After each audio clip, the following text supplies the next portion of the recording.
All right, hey guys, I'm Billy here with Good Breeze. Today we're going to go through how to chop your Armstrong wings. Armstrong has what they call a chop shop. So their wings will come with a little line on them where you can actually chop it. And that's all full carbon, so you don't have to worry about getting into the fiberglass. The beauty of that is you can kind of change the characteristics of your wing. Most of it's the tail wings, but they do have it on some of their front wings as well. So this is the Armstrong Flying V, FV200. Now this wing, when I first rode this wing, I wasn't a huge fan. I thought it felt really stiff. And then I ended up riding a friend's without the winglets, and he had chopped it, and I was really amazed and surprised at how much better that made this wing feel to me. It felt way looser, more maneuverable. I was able to pump better, just less draggy all around.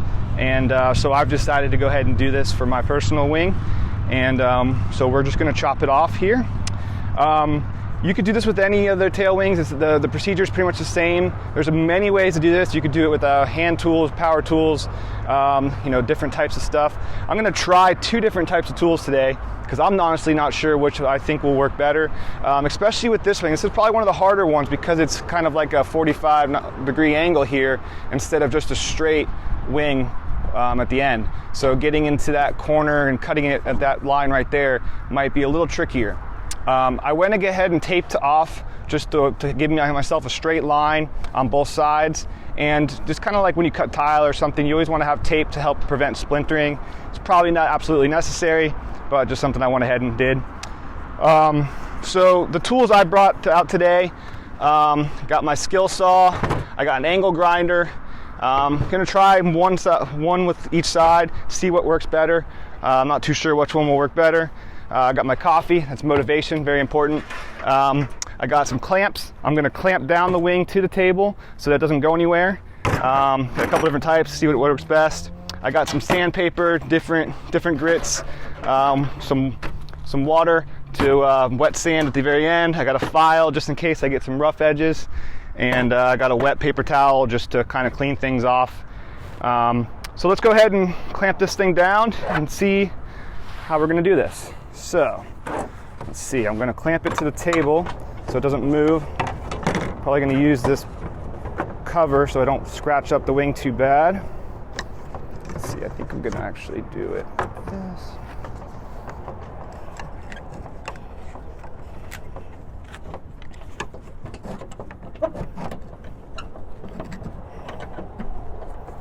So I want the clamp kind of out of the way so I don't have to worry about it with my tool, but I want the wing secure so it doesn't slip and slide on me when I go to cut.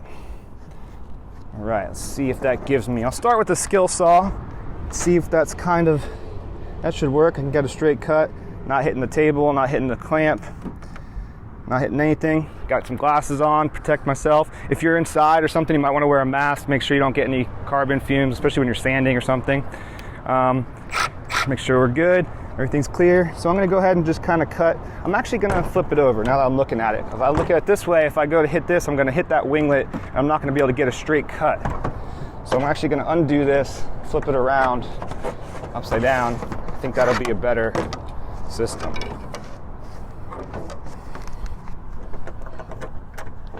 Loosen up my clamp here.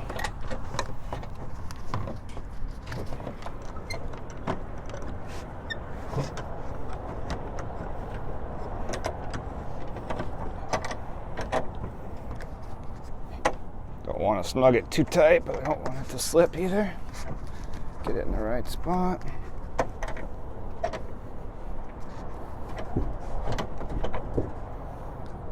That's probably pretty good. Everything's out of the way. Yeah, that gives me a much more clear shot at it. Now I'm gonna make sure I cut kind of on the outside of the line because I can always sand down more inside. I don't wanna make sure I cut it too far in because you can never go back out, obviously, without having to build it out with epoxy or something like that. And I don't wanna cut into the foam if I don't have to. Because if you cut into the foam, then you're gonna have to repair it with some epoxy or resin or something. So I'm gonna go ahead and start my first cut here.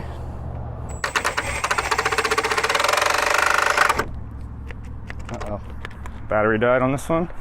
Switch that thing. Batteries were giving me trouble. All right. It was starting to slip a little bit, so I'm going to hold it down. Make sure I'm in the same spot. There we go. Oh, don't want to do that. So I'm going to start here. Yeah, so this is a tough one. The skill saw is not working good because of that angle. I don't like that. So I think I'm going to switch back to this angle grinder on this one. I think that'll be easier with this angle. I've used that before on the straight wings and it works pretty good. But with this angle, I'm going to try the angle grinder. Now I have a metal cutoff wheel on there. I think that'll work pretty well. Give it a shot.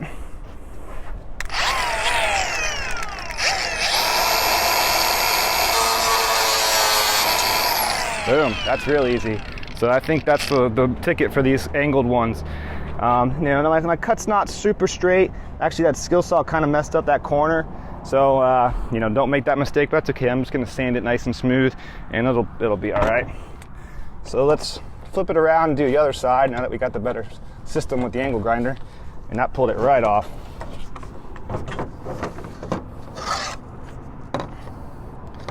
So go this way, we can see the lines.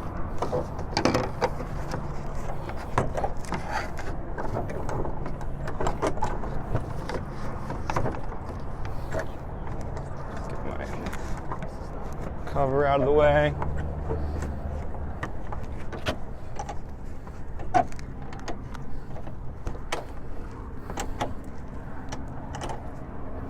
That's pretty good. All right.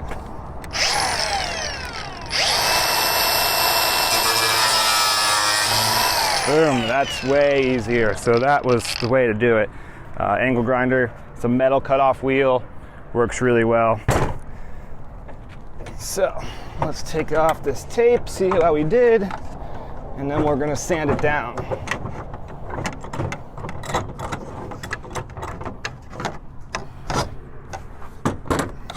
All right, so let's see what we got here. So this is the side that I started with that skill saw first. Yeah, it's not the cleanest cut. You can see the corner, kind of the angle there doesn't look the best. So I don't like that very much. I'm going to sand it down and make it smooth. Be careful here, you can get some carbon splinters. They don't feel good. So yeah, much better. Right along the line. You can see this part of the scissors still there. Got a nice pointy corner, which this side got kind of popped off. I'm going to sand that all down. So we'll start with some heavy. I got some 80 grit here. I even got a file actually. I might file down some of these real sharp corners.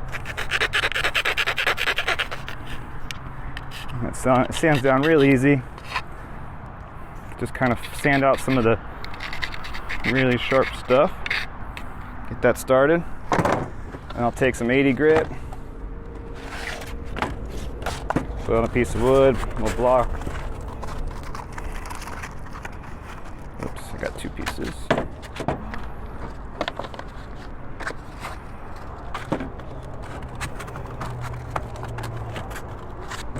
All right, let's just sand it down. All right, nice smooth edges.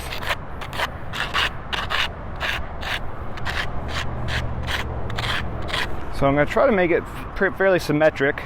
Now that this corner is rounded, this one's kind of sharp, so I got to kind of round this corner down. You'd be surprised what you could do with some sandpaper. It comes off pretty quick.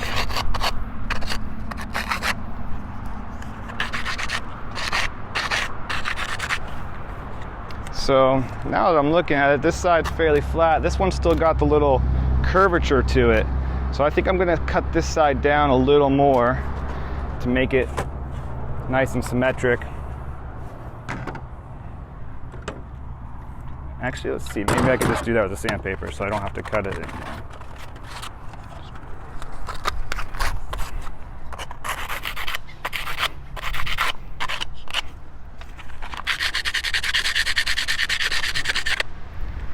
Yep, so it's coming down pretty good.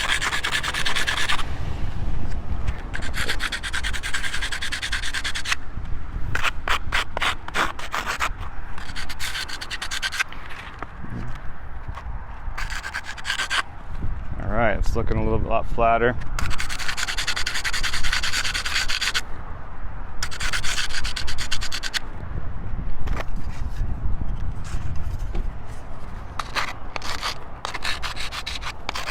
This side out quite a bit. Hit it with the file. And this is just, take your time, get it as smooth as you can, get it symmetric.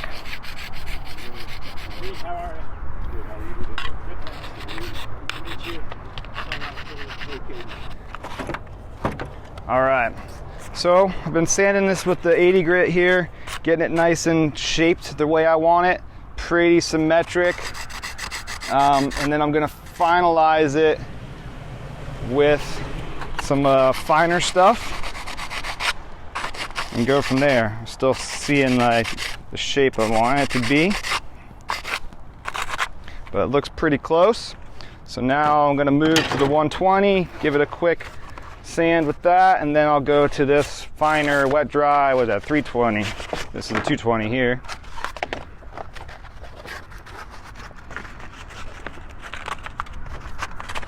This just smooths it all out, makes it nice and clean in the water, makes it feel good.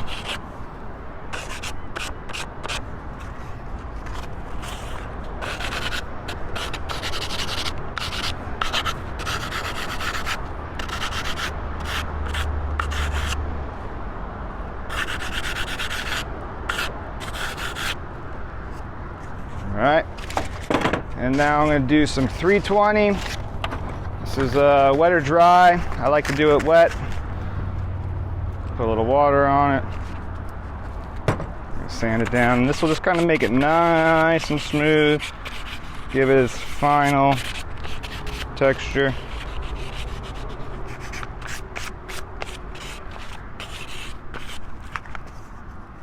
Feeling pretty good.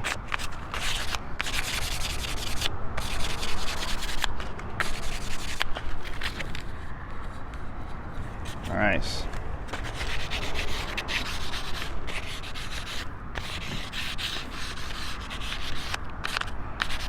So I'll go and ride this, and if it feels like it's making too much noise or it doesn't feel right, you can always sand it a little bit more, adjust the shape with the sandpaper.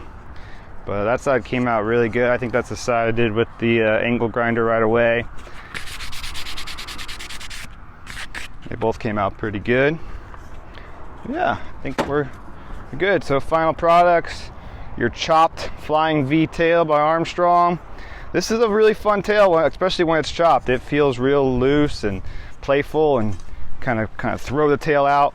And so chopping your tail is kind of like putting smaller fins on your surfboard. It gives you a lot looser, more maneuverable feel. It kind of feels like you're moving the tail wing closer to the front wing, in a sense. And I like the small tails, especially when I'm riding waves and trying to do tight turns and get those in the pocket, that kind of thing. So something to consider. And you could apply this to pretty much any Armstrong chop shop or any wing that has carbon in the end. If you're going to cut it farther, I have friends that like to cut them even farther. You'll cut into the foam. You just need to put some epoxy or something on it to seal it, and then kind of do the same procedure. Yeah, thanks for watching and enjoy.